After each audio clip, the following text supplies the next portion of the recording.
Bagi kontraktor pertahanan Amerika Serikat, perang adalah sumber penghasilan. Jika dalam keadaan stabil dan damai, negara-negara tetap akan memesan senjata untuk pertahanan, namun dengan sistem pembayaran cicilan, tidak membuat produsen senjata mendapatkan keuntungan lebih banyak. Tetapi jika dunia sedang dalam mode perang, negara-negara terlibat akan merasa tertekan dan meminta lebih banyak senjata untuk dapat mempertahankan negara dan melawan musuhnya. Tidak peduli seberapa banyak uang yang dikeluarkan. Amerika Serikat menghabiskan 800 miliar dolar untuk militer setiap tahunnya. Konsumen militer terbesar kedua di dunia adalah Tiongkok, sekitar 290 miliar dolar per tahun. Amerika Serikat membutuhkan perang untuk meningkatkan pendapatannya. Amerika menggunakan NATO untuk memicu perang Rusia dan Ukraina. Sejak awal terbentuk, NATO bertujuan untuk mengalahkan Uni Soviet. Setelah Uni Soviet runtuh, tidak banyak perang terjadi dan dunia dalam keadaan stabil, menyebabkan NATO tidak berada dalam tujuan awalnya. NATO hanya berperan untuk menjaga pertahanan dan stabilitas anggotanya. Ekspansi NATO di sekitar wilayah bekas Uni Soviet jelas memicu amarah Rusia. Negara-negara tidak berdaya seperti Ukraina misalnya, akan meminta bantuan NATO untuk melawan musuhnya. Sebelum Rusia mulai menginvasi Ukraina, hanya sekitar 20-30% warga Finlandia yang setuju negaranya bergabung dengan NATO. Namun saat ini 70% warganya telah setuju Finlandia bergabung dengan NATO. Dan untuk bergabung dengan NATO, tidak semudah hanya mengisi formulir. Negara yang mendaftar terkadang harus merubah kebijakan dan bahkan undang-undang. Namun yang paling utama adalah peningkatan anggaran untuk militer.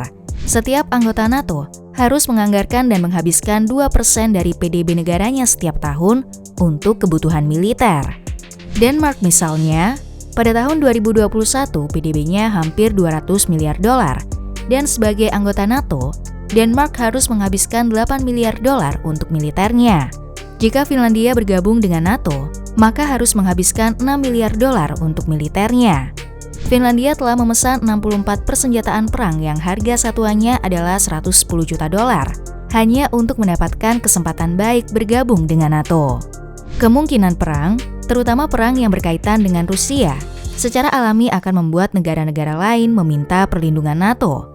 Tetapi untuk bisnis kontraktor yang ambisius, mereka ingin konflik tetap membara dan berkepanjangan. Karena perang tidak akan datang setiap tahun, sehingga mereka memanfaatkan situasi untuk meraup keuntungan. Pemerintah Amerika, NATO, dan kontraktor pertahanan Amerika telah lama menjalin hubungan saling menguntungkan. Sepanjang tahun ini, Estonia dan Norwegia membeli senjata senilai 1,5 miliar dolar dari kontraktor pertahanan Amerika Serikat. Jika seluruh Eropa bergabung dengan NATO, akan semakin banyak pendapatan yang dihasilkan oleh NATO dan tentunya kontraktor. Dan jika ada negara berkembang dan miskin tidak mampu membeli senjata untuk pertahanan militer, pemerintah Amerika Serikat akan turun tangan memberikan bantuan militer. Saat ini, Ukraina memerlukan banyak anggaran. Ukraina perlu memberikan warganya kebutuhan pokok, melatih pasukannya, dan membangun gedung-gedung yang telah hancur akibat perang. Selain itu, Ukraina juga memerlukan persenjataan untuk mendukung pasukannya. Melihat hal tersebut, pemerintah Amerika Serikat tidak hanya tinggal diam, mereka akan memberikan bantuan militer besar-besaran kepada Ukraina. Pada tahun 1996, seorang pemilik kontraktor pertahanan berhasil melobi pemerintah Amerika Serikat untuk menjamin NATO dan prospek pinjaman bagi anggota NATO untuk pertahanan. Sepanjang tahun ini, pemerintah Amerika telah menghabiskan lebih dari 40 miliar dolar untuk memberikan paket persenjataan untuk Ukraina. Namun, itu bukan sebuah pemberian semata. Itu dianggap sebagai pinjaman. Sedangkan orang-orang Amerika menutupi biaya bantuan dengan pajak. Kontraktor pertahanan dibayar atas senjata yang telah mereka berikan dengan murah hati, dan pada akhirnya negara yang menerima bantuan akan menghabiskan beberapa dekade untuk mengembalikan pinjamannya. Sedangkan Amerika Serikat akan menikmati keuntungan yang telah berhasil didapatkan.